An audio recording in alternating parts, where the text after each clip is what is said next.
E nós vamos falar que a astronomia, uma ciência ao alcance de todos, né?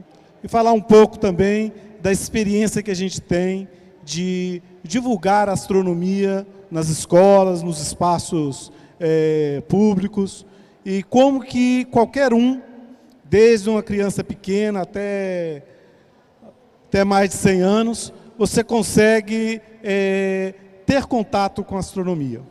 Tá?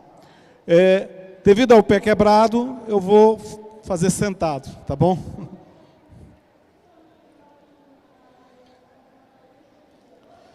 Então,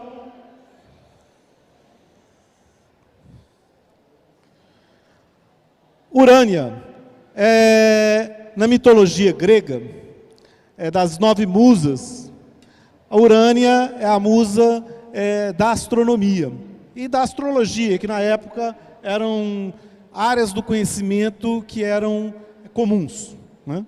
E após isso, a Urânia passou a ser a musa da ciência. Você vê que ela está segurando o mundo com a mão e com o outro ela está com um lápis, justamente para a descrição desse mundo. Como que eu posso descrever o mundo, né? Essa é a simbologia.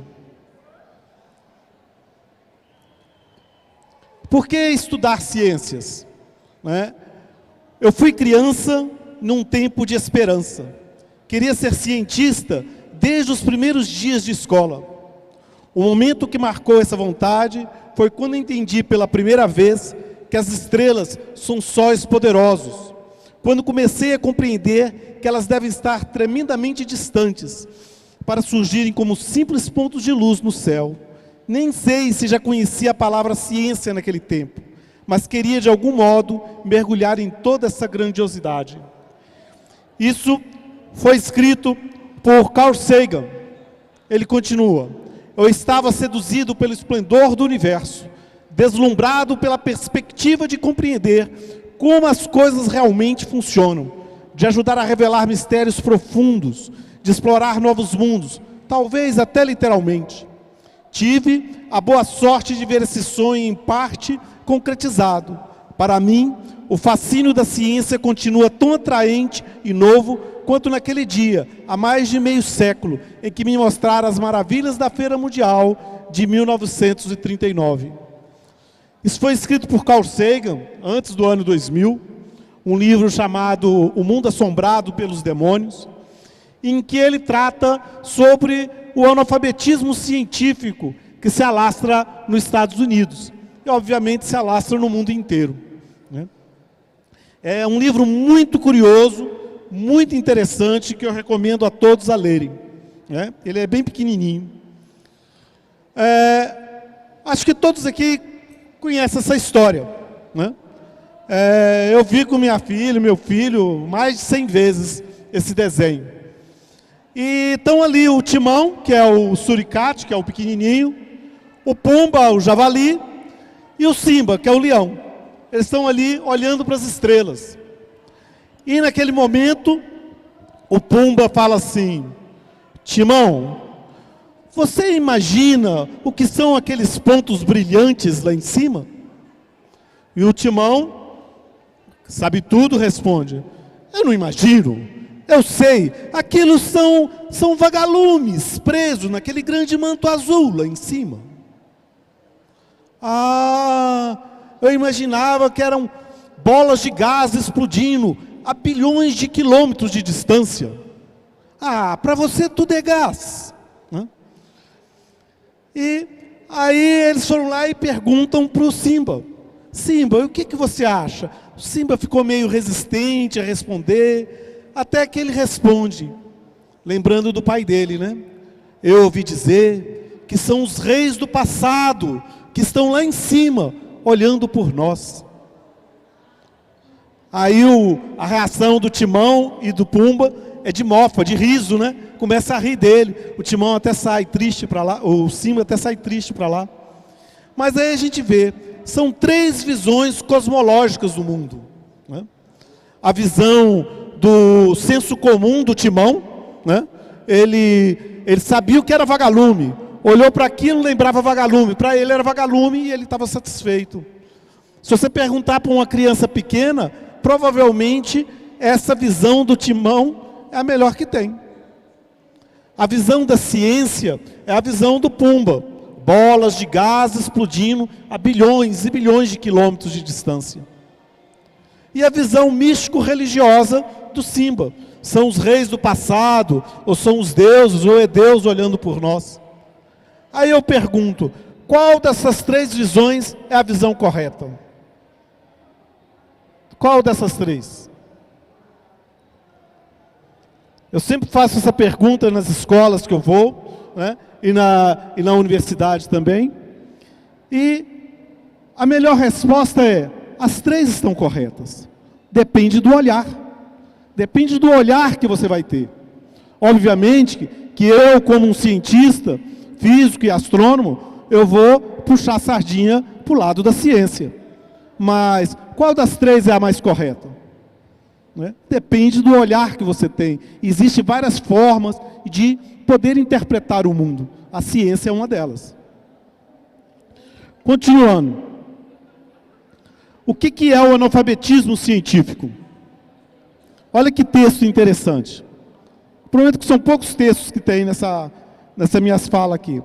Aquele que não sabe contar 1, 2, 3, nem distinguir os números ímpares dos pares, que não sabe contar coisa alguma, nem a noite, nem o dia, e que não tem noção da revolução do Sol e da Lua, nem das outras estrelas. Acho que todos os homens livres devem estudar esses ramos do conhecimento, tanto quanto ensina uma criança no Egito, quando ela aprende o alfabeto.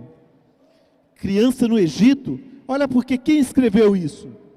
Platão, mais de 300 anos antes de Cristo. Naquele país, no Egito, os jogos aritméticos foram inventados para serem empregados por simples crianças. E elas os aprendem como se fosse prazer e diversão.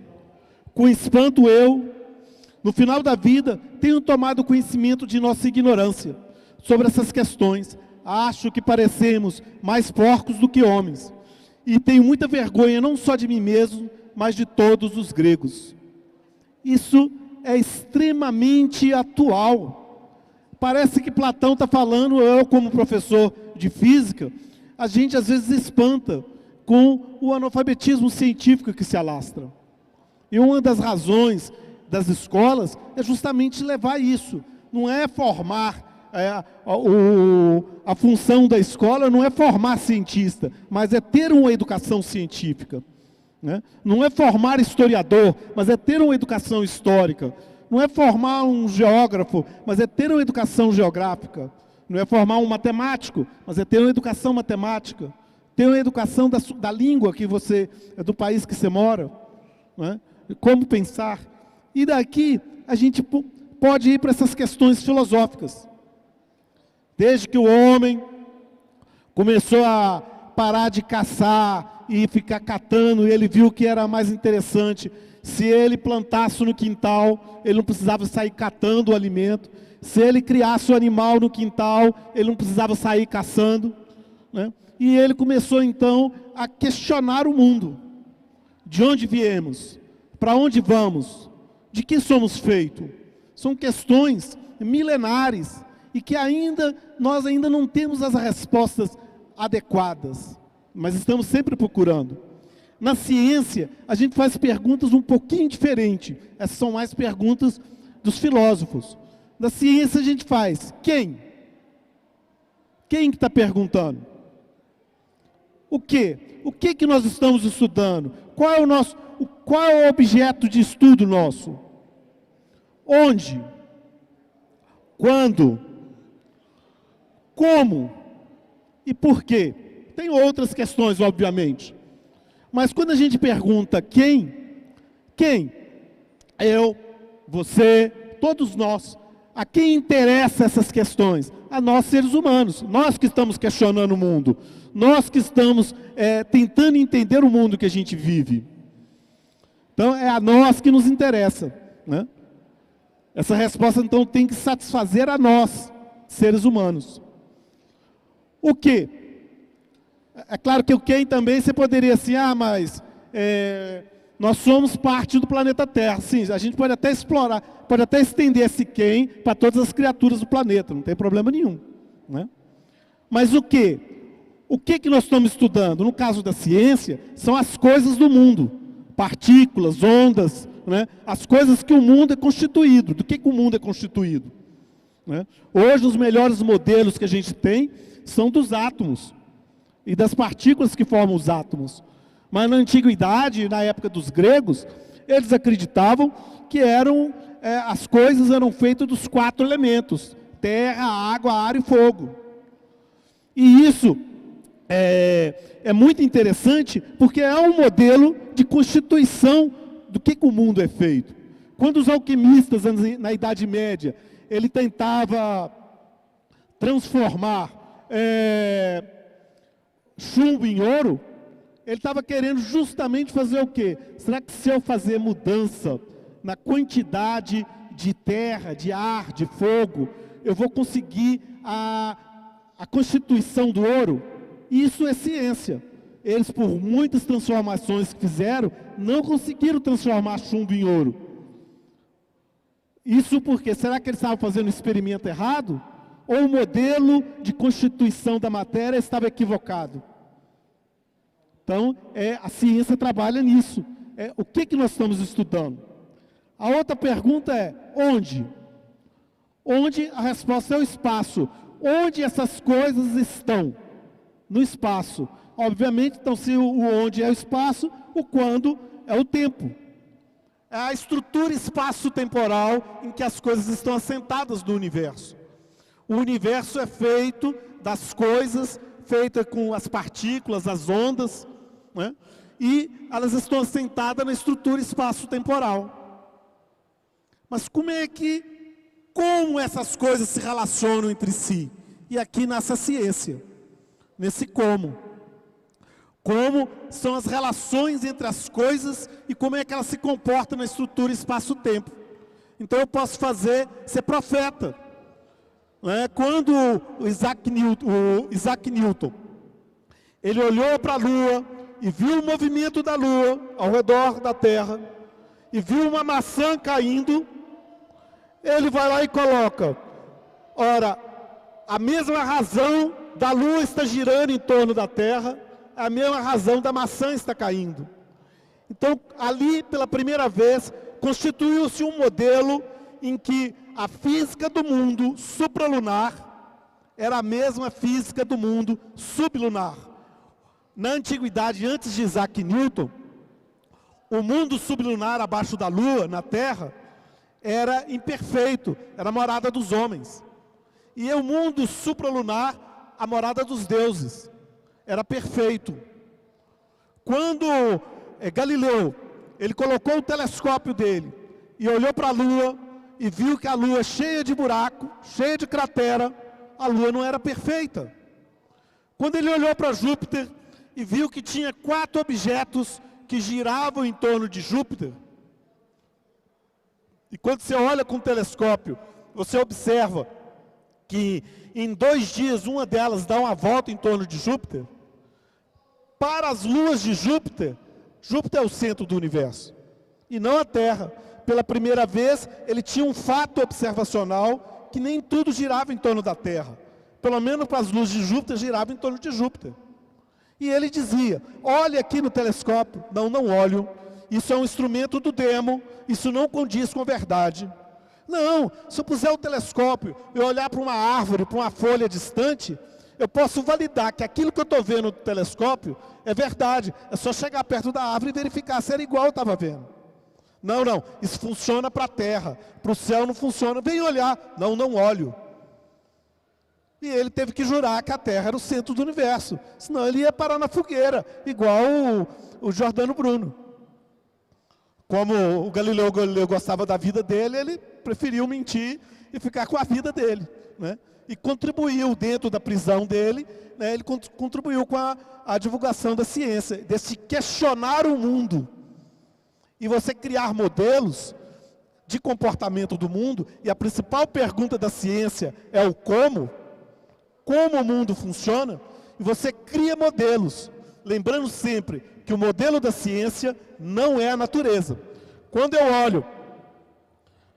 olho para isso aqui e solto, e ela cai, se eu soltar de novo, ela cai, se eu soltar de novo, ela cai, se eu fizer isso aqui 1000 vezes cairão, eu crio um modelo de comportamento. Essa forma como eu interpreto o mundo, em que eu crio um modelo, se esse modelo, a evolução desse modelo, condizer com aquilo que eu observo, o modelo é robusto, ele vira uma teoria, né? Ele vira uma teoria científica. Mas lembrando que a ciência, ela não trabalha com a verdade absoluta, porque para ser um modelo científico, ele tem que ser possível ser questionado. Então, toda teoria científica, ela pode e deve ser questionada. Se alguém falar assim, isso aqui é ciência, não pode ser questionado, então não é ciência. Ciência sempre pode ser questionado. Essa que é a beleza, né? Um modelo que era do Isaac Newton, chegou em 1900, começou a aparecer fenômenos que a teoria do Isaac Newton não explicava. Dali surgiu a teoria da relatividade do Einstein, a mecânica quântica, a mecânica estatística. Com o nascimento da mecânica quântica, deu surgimento a possibilidade de construir microscópicos eletrônicos. Aí os biólogos começaram a investigar o interior das células. Começou a se ver um mundo que não existia antes. Quer dizer, existia, você só não tinha conhecimento da existência dele. Então você começa a criar novos modelos. Por quê? Porque eu não sei, né? Porque é filosofia, teologia, aí vai para outros campos do conhecimento, né? Mas, continuando. Como interpretar o mundo? Né? Como pensar o mundo? Como modelar o mundo? Como sentir o mundo? Como transcender o mundo? Então nós vamos ter áreas do conhecimento, da cultura humana, que vão tentar responder essas questões. Então, como pensar o mundo? A filosofia. Por isso a importância da educação filosófica, no sentido de você conseguir criar formas de pensar e querer entender, pensar o mundo em todos os seus aspectos. Seja ele ético, seja ele de como é que você pensa na estrutura. Como modelar o mundo? O modelar o mundo é a ciência. Eu vou criar modelos de comportamento da natureza. E ao observar a natureza, se eu verificar que aquilo que eu estou verificando bate com o meu modelo é robusto. Se não bate, eu tenho que refazer o meu modelo. Se eu der 7 dias para você passar na floresta amazônica, você vai ver o nascimento e vida e morte de uma árvore? Vamos ver? Eu vejo. Eu vejo a mesma árvore? Não. Eu vejo semente de árvore, árvore nascendo, árvore no seu esplendor, árvore morrendo, esqueleto de árvore. Dali eu crio um modelo de nascimento, vida e morte da árvore. Como que eu tenho ali, a maior parte que eu tenho é árvore, eu vou lá e começo a validar o meu modelo observando várias árvores, em que estágio da evolução que ela está. Se eu encontro alguma árvore que não se encaixa no meu modelo, quem está errado? A árvore ou o modelo? O modelo, né? Eu tenho que voltar para a prancheta e refazer o meu modelo, né? Tem gente que acha que é a árvore, vai lá e esconde a árvore, né? Faz de conta que a árvore não existe, para salvar o modelo dele. Mas na ciência, a gente tem que abrir mão, né? Como sentir o mundo? Sentir o mundo, a arte, né? A arte, a forma de aproximação, de você tentar interpretar o mundo através da arte é diferente. Quando um artista olha para uma música, daqui a pouquinho vai ter música, olha para uma música e fala assim, sente esses acordes. O cientista fala assim, sentir o quê? Qual a frequência? Qual a matemática? Qual a série de Fourier que isso representa? Né? O artista, ele não está pensando nisso, ele só sente, né? E é uma forma diferente de você interpretar o mundo. E como transcender o mundo? A religião? ou como você se liga ao sagrado, ou aquilo que transcende o próprio mundo, também é uma forma, né, de como que você faz isso. Não é uma religião específica nem outra. Você vê que o símbolo, eu pus das inúmeras religiões existentes na face da Terra, né? Ainda bem que eu só falei na face da Terra, porque quando os ETs chegar aqui, né, vai ter outras formas de transcender o mundo, né? Mas vamos dar enfoque na ciência, né? Na Idade Média, né, você tinha as artes liberais e as artes mecânicas. As artes mecânicas era dado para os servos, para os escravos, para a classe trabalhadora, né? Era o vestiário, toda a parte de tecnologia, do fazer concreto. Então, na Idade Média, entre os nobres, era uma arte que era deixada para a classe trabalhadora. Os nobres, eles consideravam as artes liberais, que eram 7, né? O trivium, que era mais voltado para a mente, a lógica, a arte de pensar, a gramática, a arte de você escrever e escrever bem, a retórica, a arte de falar, né, de convencimento. Os políticos entendem bastante dessa retórica, né, e precisam. Já o quadrivium está mais ligado a nós, da ciência. A aritmética, a geometria, a música e a astronomia. E é essas 4 que eu vou dar mais ênfase aqui. Você tem o quadrivium, né? A aritmética, o estudo dos números. A geometria, como que esses números se comportam no espaço. Então, dali vai surgir a arquitetura, a engenharia, várias outras ciências. A música, o número no tempo, a questão da harmonia, como é que os números se comportam. Na Grécia Antiga e na Idade Média, a música era mais ligada à parte de exatas. E, finalmente, a astronomia. A astronomia é o número das coisas no tempo e no espaço. Como é que você pode descrever o mundo se comportando na estrutura espaço-temporal? Da astronomia vai surgir todas as outras ciências. Então, a astronomia é a ciência que estuda o movimento e a constituição e a formação dos astros e suas relações entre si. Mas vai muito mais, porque da astronomia vai surgir a astrometria, que é metria de medir. Como é que eu vou medir a posição dos astros? E ali precisa fundamentalmente de quê? Matemática. A matemática, a descrição desses astros, profundamente os números, a aritmética, como que você vai representar isso, né? Além da astrometria, você vai ter a astrofísica, né? Como que é o comportamento físico desses objetos no céu. Daí você tem uma forte ligação com a física.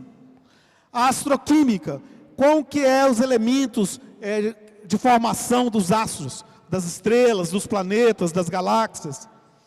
A astrobiologia, quais são, hoje em dia, seres vivos? Será que tem seres vivos só na Terra? Será que existem seres vivos em outros planetas? Os elementos químicos mais abundantes do universo são os elementos necessários para a vida. O hidrogênio, tirando o hélio, que não combina com ninguém, o hidrogênio, o nitrogênio, o carbono, o oxigênio. Além do enxofre e o fósforo. São os elementos básicos para a formação da vida. E a substância com mais de um átomo mais abundante no universo é um tal de H2O, que é mais conhecida como água, que é o elemento primordial para a vida, né? Então, as condições para a vida do universo são as mais abundantes, né? Além da astrobiologia, nós vamos ter então a cosmologia, que vai ser uma conexão com a própria filosofia, de onde que o universo veio, qual é o fim do universo, né? Dentro disso aí, então, como entrar no mundo maravilhoso da astronomia? Será que eu, que nunca estudei ciência, posso estudar astronomia? Né?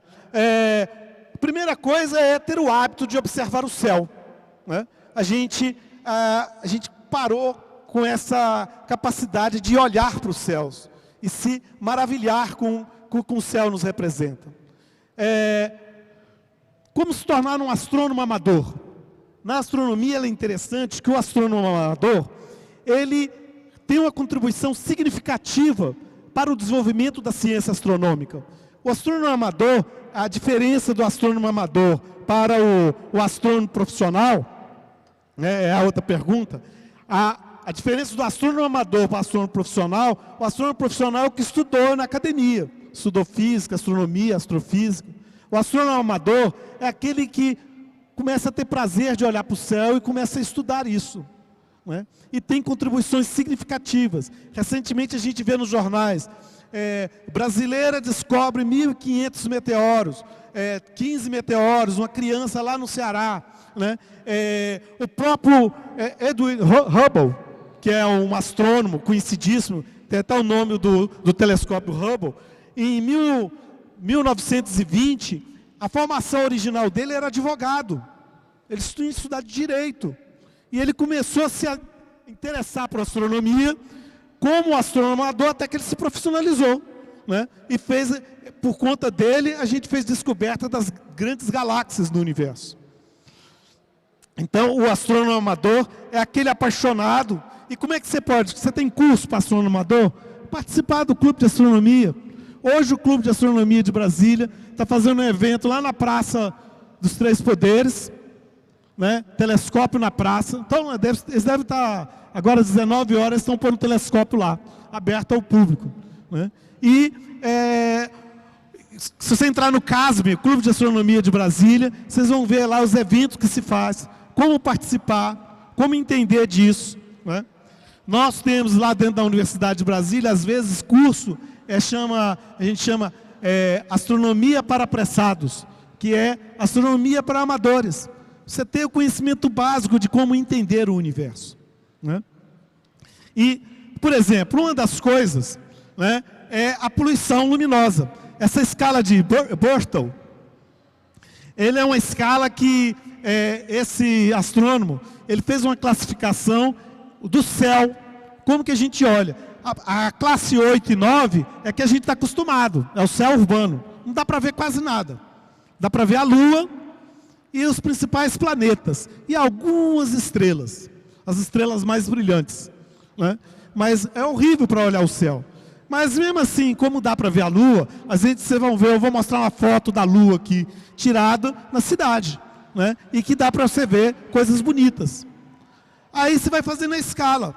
O ideal, a escala 1, né? Onde você tem o céu completamente escuro, sem lua, onde você pode observar a Via Láctea com todo o seu esplendor. Mas se você puder sair fora da cidade, ir para a área rural, você já vai ter lá na escala 3, né?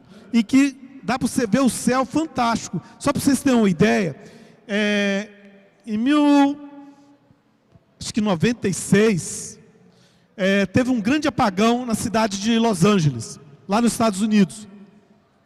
E teve aquele apagão e o céu então ficou muito brilhante. E muitas pessoas começaram a ligar para a polícia, porque dizendo que estava vendo uma grande mancha branca no céu. E que eles achavam que era aquilo a causa do apagão. Eles estavam olhando para a Via Láctea. Eles nunca tinham olhado a Via Láctea, nem sabem o que é Via Láctea. Nunca tinham olhado para aquilo, não tinha noção nenhuma do que estava olhando, né? E quando você tiver oportunidade de ir para uma área rural, sem luz, né? E de preferência sem a lua para perturbar a visão, vocês vão ver essa Via Láctea, essa mancha branca que é a nossa galáxia, brilhante, linda, né? E o mais bonito é quando você olha para aquilo e entende o significado daquilo. E não precisa de nenhuma matemática muito avançada para isso. Você pode fazer estudo da Lua. Pra você ter uma ideia, essa aqui são o Sol, está longe, a Terra e a Lua girando em torno do Sol. Então, dependendo de onde você está, né, a Lua nova, a luz do Sol está batendo do lado contrário da Terra. Então você não vê, lua nova você não enxerga. Na lua crescente, que está lá em cima, né, você vai olhar da Terra, você só vai ver metade brilhante. E quando está na lua cheia, você vai ver todo aquele queijo bonito, parecendo aquele queijo mineiro, bonito assim, né? Ou seja, dependendo do ângulo que você estiver vendo a lua, você vai ver as fases da lua, né? E como é que a gente faz essa observação? Olhando para o céu. Isso aqui são fotos tiradas lá no quintal da minha casa, com um telescópio de porte médio. Porte médio, não é um telescópio pequeno, mas também não é grande, é de porte médio. São um telescópio que eu levo nas escolas para fazer atividade de extensão da universidade. E olha que detalhes, você vê a lua. Não sei se aqui dá para fazer zoom, não dá?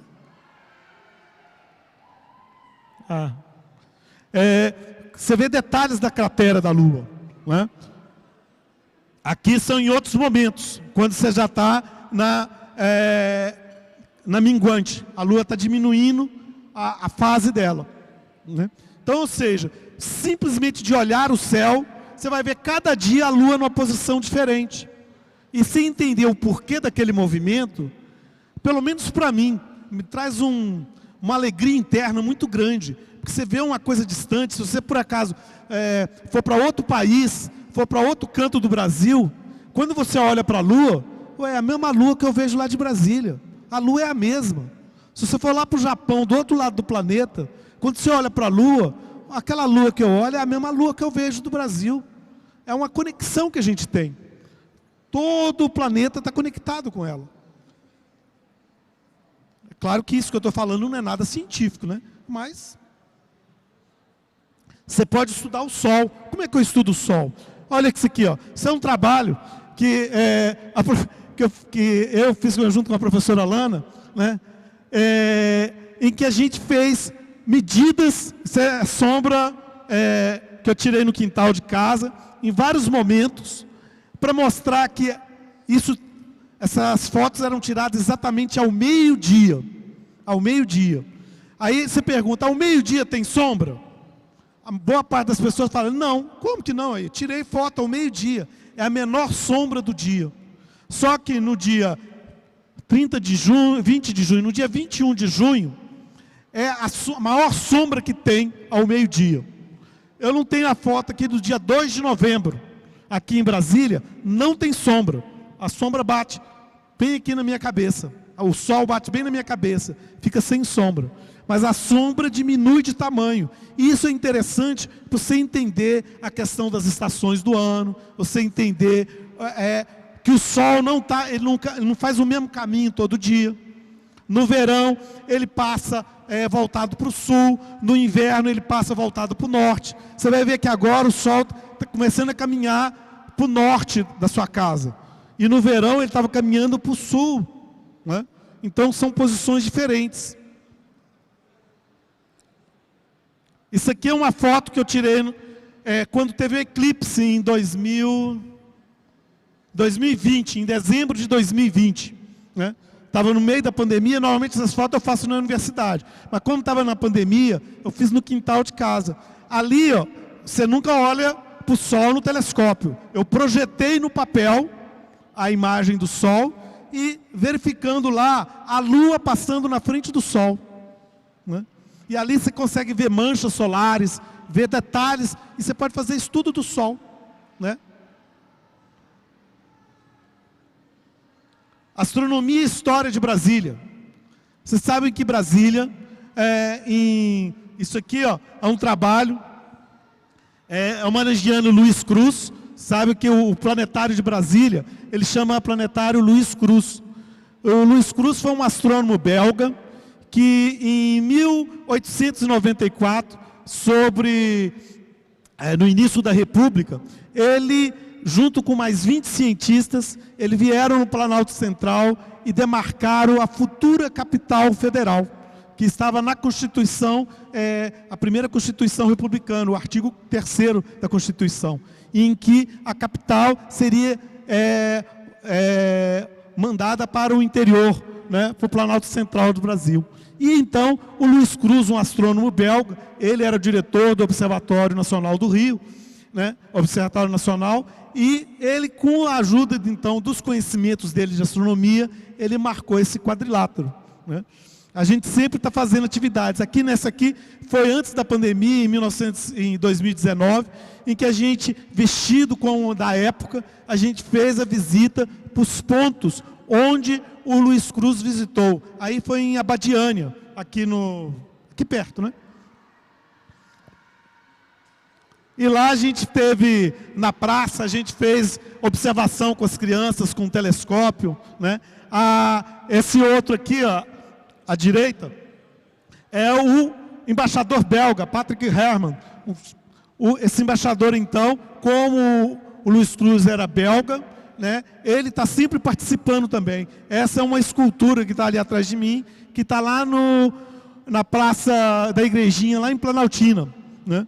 Em homenagem a Luiz Cruz. Então, ou seja, a gente está fazendo todo um trabalho também de trilhas pedagógicas, culminando na pedra fundamental que tem em Planaltina, né? Agora, no dia 21 de abril, nós vamos fazer isso também. E a ideia é interconectar história, geografia, ciência, pessoas, como se diz, trilheiros, tanto de bicicleta, a pé, de jipe, né? Então, interagir num grupo grande de pessoas para uma coisa comum, né? Aqui é o trabalho que a gente tem na Universidade de Brasília, lá no campus de Planaltina, eu trabalho no campus de Planaltina, em que a gente é um projeto de extensão, em que a gente vai nas escolas, né? Aqui a gente indo nas escolas, né, junto com os alunos, futuros professores de ciências. A gente tem esse planetário em que a gente visita as escolas de estudo fundamental, de ensino médio e divulgando a astronomia, né? Aqui é a turma, essa turma toda aí já até formou já, né? Deixa eu passar mais adiante aqui assim. Então a gente faz palestras, né, de divulgação de astronomia nas escolas, palestras de diversas atividades desse tipo que eu estou fazendo aqui agora, né? A gente fala sobre o tamanho do sistema solar, fala sobre a Lua, sobre os planetas, né? A escala de tamanhos, a criançada, os jovens começam a ter percepção do universo que ele vive, né?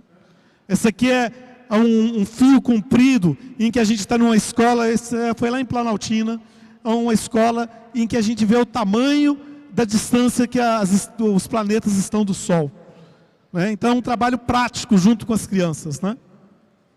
Essas oficinas de aprendizagem. Esse aqui é uma oficina de foguete de garrafa PET, né? E aqui os meus alunos lançando o foguete justamente para o céu, né? E a criançada, eles constroem o foguete e depois ele vê o foguete dele saindo para o céu. E ali a gente explica introdução à física, o ar ocupa um local no espaço, o formato do foguete, a questão da aerodinâmica do foguete. E dali, para vocês terem uma ideia, eu tive um prazer uma vez, um rapaz dentro da UNB, com 18 anos, virou para mim: professor, você lembra de mim? Provavelmente não. Quando eu tinha 11 anos de idade, você foi na minha escola e fez o lançamento de foguete. Hoje, eu acabei de entrar no curso de engenharia astronáutica da UNB. Aquilo me deu um prazer, uma alegria tão profunda dentro de mim, né? Ou seja, uma semente lá atrás e o menino ficou com aquilo na cabeça, né? Aqui são as oficinas, né? A gente leva o telescópio nas escolas. Isso aqui é a gente lá na universidade, numa escola, em que a gente leva o telescópio. Esse telescópio miudinho aí que eu estou falando, que a gente tirou essas fotos, né? Aí, fazendo essas várias observações. Aqui é o planetário inflável, essa bola aí, a gente entra lá dentro com a criançada e ali a gente projeta as estrelas no céu e eles têm uma noção, igual ao planetário, aqui em frente, né? Só que, em vez das crianças ir ao planetário, o planetário vai até elas, né? E é tudo um projeto 0800, né? É um projeto de extensão da universidade. Aqui é dentro do planetário ali, né? Qual é outra forma? O CASB, Clube de Astronomia de Brasília, né? Ali, ó, Hora do Planeta, é hoje, das 19 às 9h30. 26 de março, na Praça dos Três Poderes. Estou fazendo propaganda para o CASB aqui, né? Que tem um projeto muito bacana, o pessoal muito envolvido com a divulgação da astronomia, da astronáutica, muito, muito bonito, né? Eles têm no Facebook, no Instagram, eles marcam todos os eventos dele lá. É só se procurar a CASB no Instagram, no Facebook, vocês vão saber quando que eles fazem eventos, né? O Planetário de Brasília, que hoje chama Luiz Cruz, é aqui em frente, não sei onde eu estou aqui, acho que é para lá, né? O planetário, se vocês nunca visitaram, vai lá visitar, é aberto, é de graça, né? Não paga nada para ir lá. E você vai ter um contato com um mundo muito, muito bonito, além de ser uma bela construção, né? Astrofotografia.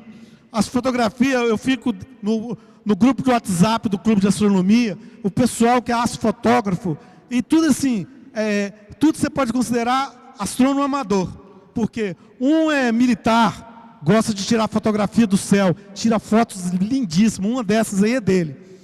O outro é professor de geografia, gosta de astrofotografia, áreas completamente diferentes, e tem trabalhos de astrofotografia.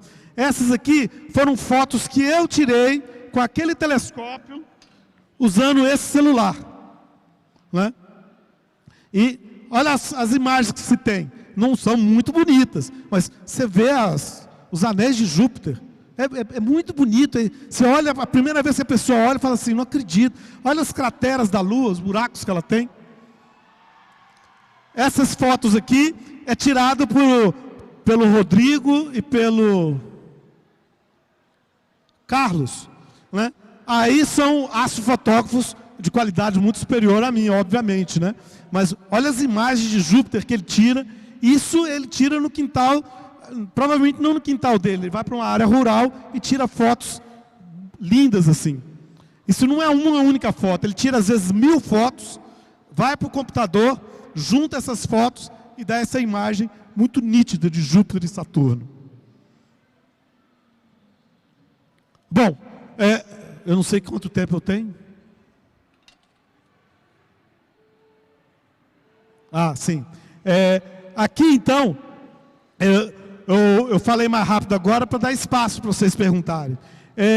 Só antes disso, você tem como passar esse filmezinho aí? Tem? É um filme para vocês saberem aonde que a gente está no universo. Aí a Luíse. Aí aqui a gente está aumentando a distância que a gente tem. Você encontra na internet esse filmezinho aí, tá, gente? A 10 quilômetros de altura, a gente começa a ver detalhes da costa americana ali, costa dos Estados Unidos, na Califórnia. A 10 mil quilômetros, a gente vê a Terra de longe. A Lua está a 400 mil quilômetros de distância da Terra. 10 milhões de quilômetros, os asteroides mais próximos. 150 milhões de quilômetros está o Sol. Olha lá, Júpiter.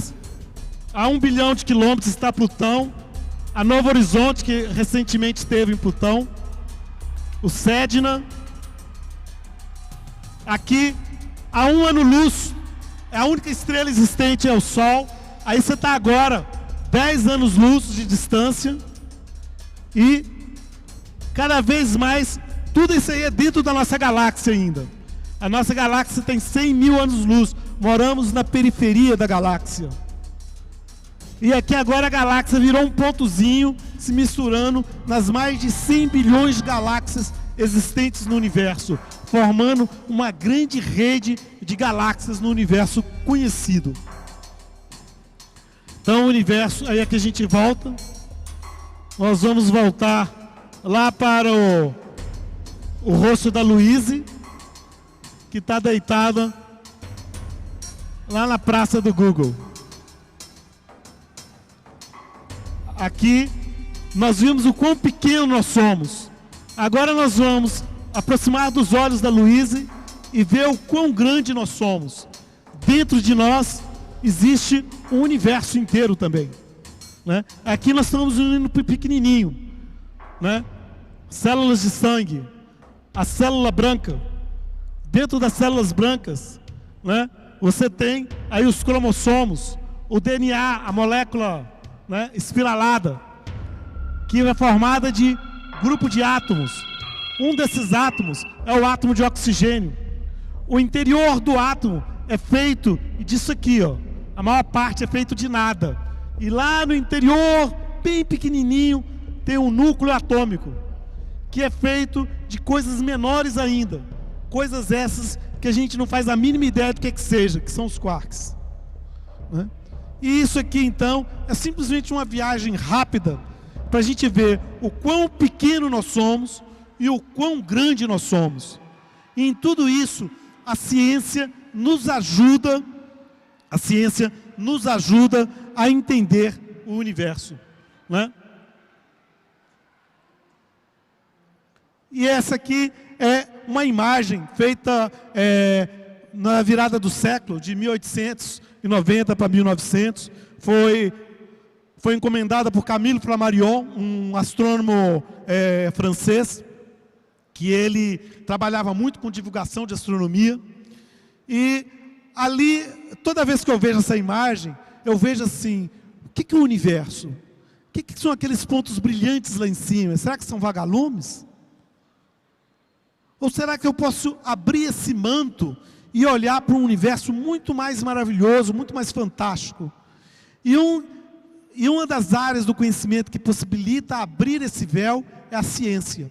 A ciência me possibilita abrir esse véu e enxergar um mundo fantástico por detrás de nós, né? Isso então, essa visão, eu sempre gosto de encerrar com essa imagem aqui. Nós temos ainda, acho que 5 minutos, 3 minutos, sou aberto para perguntas, né, ou qualquer colocação que vocês quiserem.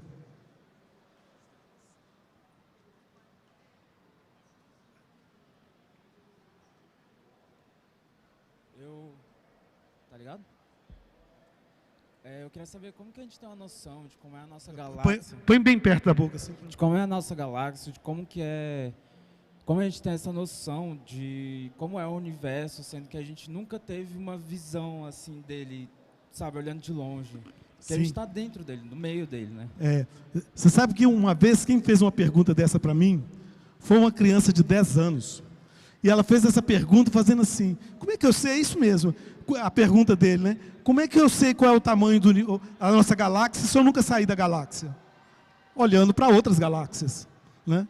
Se não existisse espelho, se não existisse espelho, como é que você sabe que você tem nariz se você não consegue olhar para o seu próprio nariz? Olhando para outra pessoa, você tem nariz. Uai, então eu tenho nariz, né? Eu vejo aquela galáxia, né? Então aquelas imagens que a gente tem de galáxias, são imagens, fotografias que a gente tem. E por que a nossa galáxia seria diferente? Não tem por que ser diferente. Então eu faço parte. Então, baseado no modelo de outras galáxias que eu vejo, eu faço inferência como é que eu sou. É dessa maneira, né? Boa noite pessoal, boa noite professor. Professor, minha curiosidade, na verdade, é qual a influência do buraco negro ou da matéria escura nessas configurações e das mudanças constantes, né, no que você mostrou de universo? Primeiro, o que é matéria escura? O que é energia escura? A melhor pergunta é, o que é matéria escura? Não sei. A ciência hoje responde assim, não sei. Eu sei o que ela não é. Agora, o que é, não faço a mínima ideia. O que é energia escura? Não sei. A intenção é o seguinte, o formato da galáxia é tal que aquilo que eu observo da galáxia não corresponde ao que as leis da física explicam. Então, é aquele negócio, será que as leis estão erradas? Ou tem coisa que eu não estou vendo? Os cientistas estão apostando que tem coisa que eu não estou vendo. Seria a matéria escura. E a energia escura estaria associada com a quinta força, né? As galáxias estão se afastando de tal maneira que a lei da gravitação não explica aquilo. Teria que existir uma quinta força do tipo antigravitacional que corresponderia a esse comportamento anômalo. Essa quinta força que toda força tem uma energia associada, a gente chama de escura. Escura porque ela não interage com a luz, então a gente não enxerga. Por isso o nome escuro, matéria escura, porque a gente não interage com a luz, então a gente não enxerga. E é a mesma coisa energia escura. E o mais detalhe, de tudo isso que a gente mostrou, 5% é a matéria e energia que a gente conhece. 23% é matéria escura. 72% é a energia escura. Ou seja, eu só conheço 5% do universo. A gente chegou à conclusão do nosso amigo Sócrates, né? Só sei que nada sei. Só que agora eu tenho ciência da minha ignorância, né? Boa noite, professor. Eu só queria fazer um comentário. 7 anos atrás eu fui em uma astronomia na praça e hoje eu estou indo para o meu 3º telescópio. Eu tenho um comprado pequeno de 76, eu tenho um grande de 180 e estou montando um médio de 130 agora, com impressão 3D dos suportes de espelho. Então, assim, eu estou achando muito interessante como essas novas tecnologias de construção de materiais podem estar colaborando. A gente tem na internet um monte de ferramentas para ajudar essa construção. Eu queria agradecer e falar que foi muito legal ter essa experiência, valeu muito a pena e hoje eu estou tentando divulgar. Inclusive eu estava pensando para o ano que vem de fazer uma palestra sobre como construir seu próprio telescópio, que é uma coisa que seria muito legal ter uma divulgação, né? Então eu agradeço a iniciativa, eu acho muito legal a campanha. Isso que você está falando é interessante, porque com a impressão 3D você consegue construir detalhes do telescópio. O mais difícil é o espelho, né? Tendo o espelho e as lentes, o resto é estrutura mecânica que você pode fazer por impressão 3D, né? E com esse advento grande aí, né? Pode perguntar aí. Oi. Boa noite, professor. Sempre um prazer ouvir o senhor. Às vezes, a responder essa pergunta sobre onde nós estamos, quem nós somos, tem muito essa questão da nossa distância para a ciência, né? Porque a ciência, às vezes, ela é tão compartimentalizada que ela acaba se afastando muito da nossa realidade. E eu só queria que o senhor comentasse o que a gente poderia estar fazendo, não sei se por meio da divulgação científica, ou um processo como acontece lá no planetário, de trazer as pessoas, principalmente as crianças, para perto da ciência, para talvez estreitar essa relação entre os astros estarem lá e a gente aqui, e por isso a gente talvez tenha menos interesse ou se sinta tão distante dessa realidade a qual estamos inseridos e permeados aí o tempo inteiro. Isso é justamente o papel que a gente diz da educação, né?